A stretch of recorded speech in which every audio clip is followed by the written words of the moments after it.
everybody. Welcome to this week's edition of GregRBaird Speaks, and it's been an eventful week. I hope you're good wherever you're at. And yes, I'm in a different kitchen. I'm with my friend PJ Gray here, and today we are going to be talking to PJ. He's an author of 2 books, and I got to grab these right here. More Bear Cookin. I got to say that right, PJ? That's a sequel. All right. And this is the first one. So this is Bear Cookin. I got to say cooking right. So anyway, we're going to talk about the cookbooks that he did, a little bit about him, and we are cooking with, shameless plug, GregRBaird Seasoning, the famous GregRBaird Seasoning, which PJ enjoys buying. So anyway, we're here in the Edgewater neighborhood of Chicago. I'm up in his lovely condo. I wish you could see this wonderful view of his. And we're just going to make some good stuff today and have a little chat with PJ on this week of GregRBaird Speaks. But you know what we have to do before we start? We got to do that lovely intro. So here you go.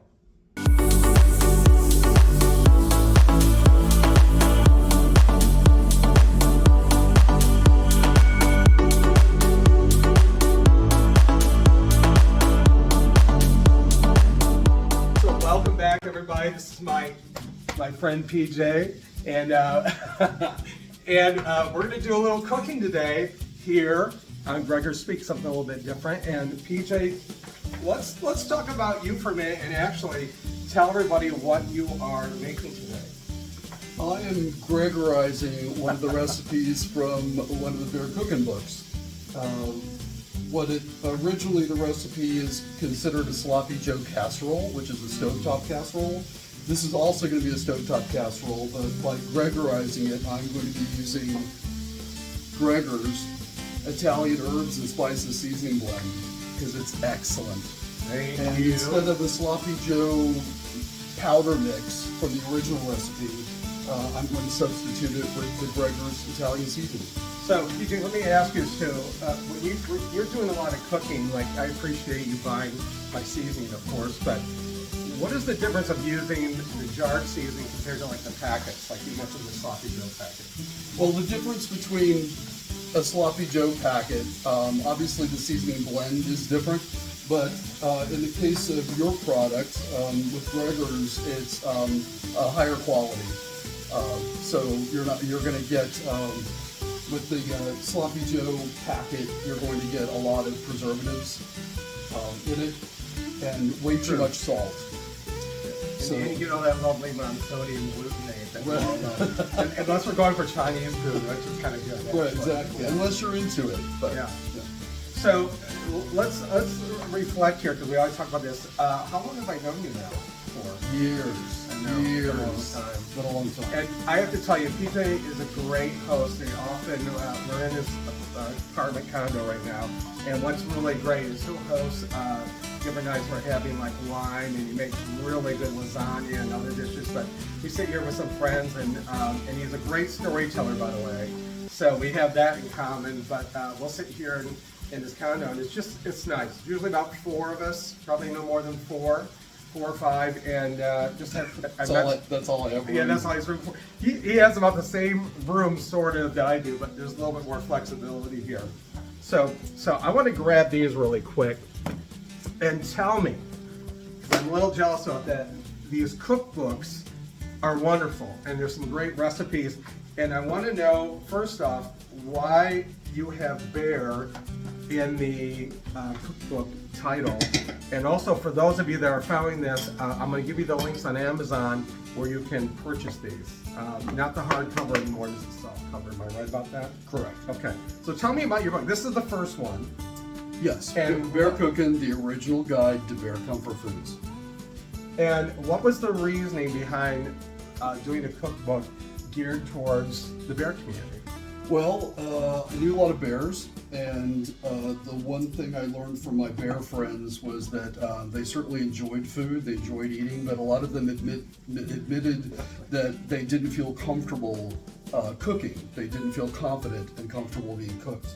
So I thought create a comfort food book for them that would engage them in cooking on a basic level, so they feel they can build their confidence up and feel more confident in cooking. So it's a lot of cooking with food products, but the common theme is comfort food related. So quick and easy, hearty home style. That's the nature of the book. Love it. And I'm a Midwestern guy. You're more Southern, right? Florida, Yeah. right? Yeah. So I love that Midwestern, cooking like I'm all used to. You have some really great things, sausage potato pancakes. Oh, it's pretty wicked. I mean, there's some really coconut chicken. Who doesn't love that? Candy bar milkshakes. Yeah, see, I go. All this naughty, wonderful stuff. It's not even wonderful. Absolutely. Well, that's fantastic. And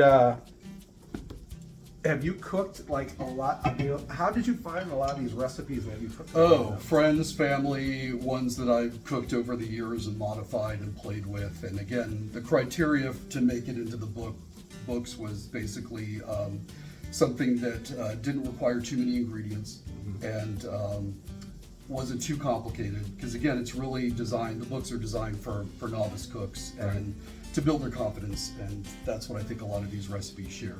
So I have a love for food. That's another great connection that we have as friends. And my love of food, actually, my mother didn't make a whole lot of stuff. She made, your typical pot roast, chicken, and things like that. And so I think because my mom didn't make a lot of those kinds of things, I wanted to cook more food, as I got out of the house, so to speak. And my mother used to call it that I like the gourmet. That was my mother's thing. You like all the gourmet food. So like doing this on noodles, my mother would call it gourmet cooking. Well, this would be like a non-cook's gourmet, I guess, Right. or a novice cook's gourmet. Again, the idea of cooking with some food products and some natural products are to combine the two and just make cooking easier and faster. So you do feel like you're cooking, but you'll build your confidence up and hopefully introduce you to more complicated recipes. So where did your love of food start? Tell me about that. I mean, we've had this discussion before. Well, I come from a family of food lovers and really great cooks. My parents were great cooks. My siblings are as well. So I was very, very fortunate to grow up with a family who loved to cook and eat. So having a French mother and an American father from the South, we have a lot of fusion cuisine in the house of American and French food. So it's just, very, very fortunate. And when he goes on vacation, he posts these pictures, and then I always say to him, I said, I'm literally going to strangle you because like there's be like some really great like biscuits that's got some gravy stuff on it and other things. It's the food writer still Oh, in me. I love it. When I post those things, Yeah. it's because there's still the food writer in me, although I'm not creating cookbooks right now. So it's an extension of that. So besides the cookbooks that you've done, what do you do career-wise? I'm currently, the last maybe 15 years or so, have been writing low comprehension fiction for anywhere from child age to adult for reluctant and emerging readers. I love that. So it's think of it as Dick and Jane meets Stephen King.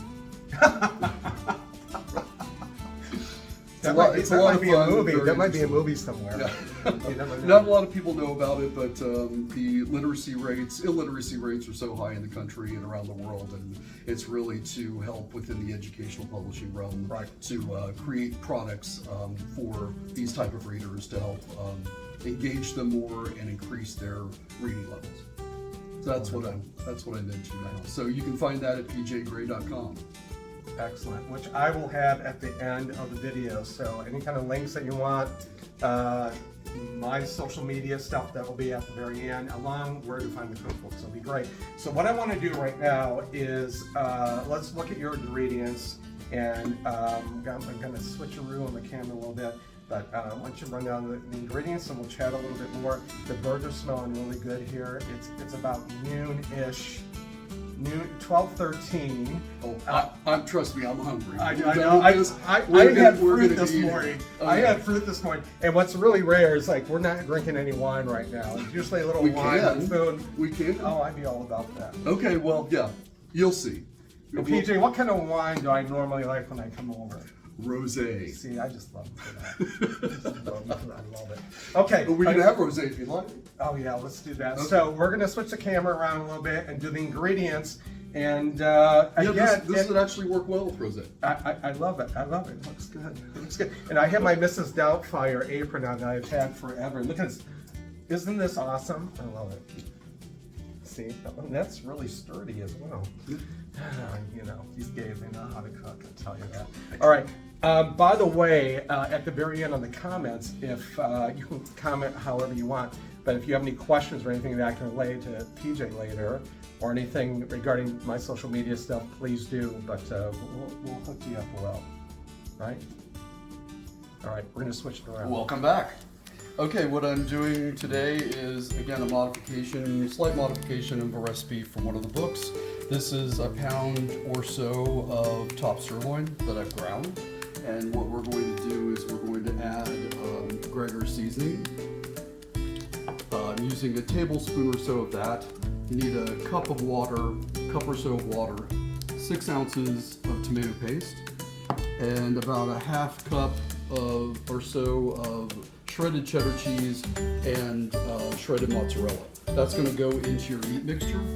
And once that simmers for a few minutes, then we're going to add a chopped green bell pepper, chopped onion of your choice. I like red, but you can use yellow or white onion. And then a can of drained whole kernel corn, a 15-ounce can. So that's all the ingredients you need for this. So we're going to start with making sure that once we cook the ground beef, we're going to keep it on simmer and make sure that's at a simmer level.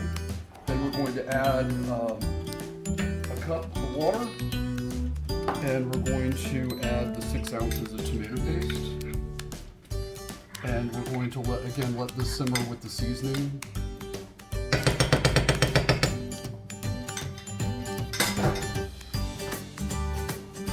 And this will take a few minutes to season. We're just going to work this tomato paste into the water. And yes, I'm sure people are thinking now, there are other ways that you could do this. I have added, you can add beef stock instead of water, or chicken stock, or even vegetable stock. That's one alternative. Also, another alternative, you could use pasta sauce, but I think you get more control over your seasoning when you use this more simplified method of the tomato paste, broth or water combo.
You get the meat It's so good. and the pasta and the cheese. And you know what we need is a little sippy of wine. Or we gotta go back to the booze. So anyway, everybody, thank you for joining us for this week's edition of GregRBaird Speaks with my friend PJ. And and I'm so jealous he's eating right now. But check out his cookbooks. I'm going to have the link below on Amazon. You will not be disappointed. They're awesome. And also check out my links on social media. GregRBaird Speaks. I'm on LinkedIn, of course, on YouTube, Facebook, all the great things. And Instagram, yes, I do that too. So, PJ, thank you. It's a beautiful Saturday here. My pleasure, and really. he's enjoying this. I'm just enjoying the wine. He can eat all he wants right now. It's really, Yeah. So remember, it's really good. live your best life. Make those changes in your life and be positive. And oh yeah. It's Oh my really God. And I will see you next week. Cheers. On GregRBaird Speaks. Cheers, everybody. Thanks, PJ.